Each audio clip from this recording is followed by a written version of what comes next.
चौकशी आयोगाच्या मान्यतेशिवाय बिनविरोध पार पडलेल्या जागांसंदर्भात निकाल जाहीर करू नका, राज्य निवडणूक आयोगाचे आदेश. बिनविरोध निवडणुकीचा अहवाल राज्य निवडणूक आयोगाला पाठवावा लागणार. मुंबईतील निवडणुकीत श्रेय चोरणारी टोळी सक्रिय, काही लहान बालकही सहभागी झाल्यात. फडणवीसांचा आदित्य ठाकरेंसह अमित ठाकरेंना टोला. मुंबईचा महापौर महायुतीचा हिंदू आणि मराठीच होणार, फडणवीसांना विश्वास. बीएमसीमध्ये मराठीच महापौर बसणार. निष्ठा आणि कणखरपणा काय असतो हे दाखवण्याची वेळ आली आहे. कुठेही गाफील राहू नका, आपण केलेली कामं सांगा, उद्धव ठाकरेंचं कार्यकर्त्यांना आवाहन.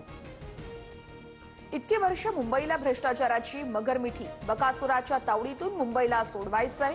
वरळीतील मेळाव्यातून एकनाथ शिंदेंचा उद्धव ठाकरेंवर हल्ला बोल, सूर्याजी पिसाळ असाही उल्लेख करत टीका. मुख्यमंत्री फडणवीसांच्या आज 5 जाहीर सभा. चंद्रपूर अमरावतीत रोड शो, तर अकोला कांदिवलीमध्ये सभा होणार. ठाकरे बंधू आज मुंबईसाठीचा वचननामा प्रकाशित करणार. राज ठाकरे 20 वर्षांनंतर शिवसेना भवनमध्ये जाणार.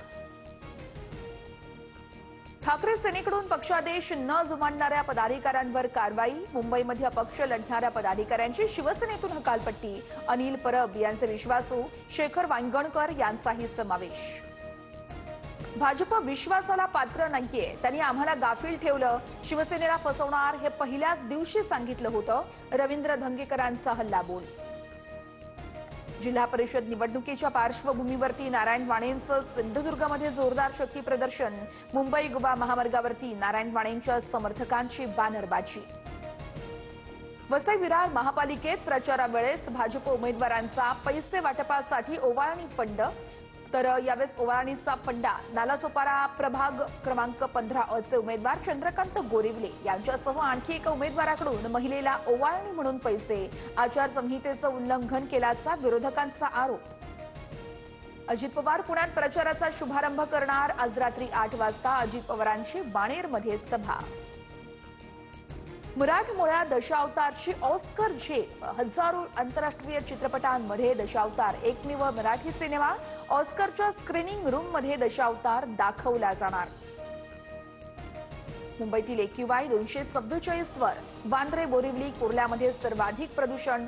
11 महिन्यामध्ये 1029 बांधकामांना कारणे दाखवा नोटीस. ट्रान्स हार्बर मार्गावरती ठाणे ते वाशी आणि नेरूळ दरम्यान मेगा ब्लॉक. तर मध्य रेल्वेवरती माटुंगा ते मुलुंड दरम्यान दुपारी 4 वाजेपर्यंत ब्लॉक असणार. श्री सिद्धिविनायक गणपती मंदिरातील श्रींच्या मूर्तीला सिंदूर लेपन केलं जाणार. 7 ते 11 जानेवारी श्रींच्या प्रत्यक्ष मूर्तीचं दर्शन बंद, प्रतिमूर्तीचं दर्शन घेता येणार. सिंधुदुर्ग विमानतळ आता 24 तास खुलं राहणार. विमानतळ पूर्ण क्षमतेने कार्यान्वित करण्यासाठी अनुकूल यंत्रणा आता पूर्णपणे कार्यरत. कोकणामध्ये येणाऱ्या प्रवाशांना मोठा फायदा होणार. नाशिकचा पाणीपुरवठा आज बंद राहणार. पाणीपुरवठा करणाऱ्या जलवाहिनीला गळती लागल्यानं दुरुस्तीच्या कामासाठी पाणीपुरवठा बंद, तर सोमवारी कमी दाबानं पाणीपुरवठा केला जाणार.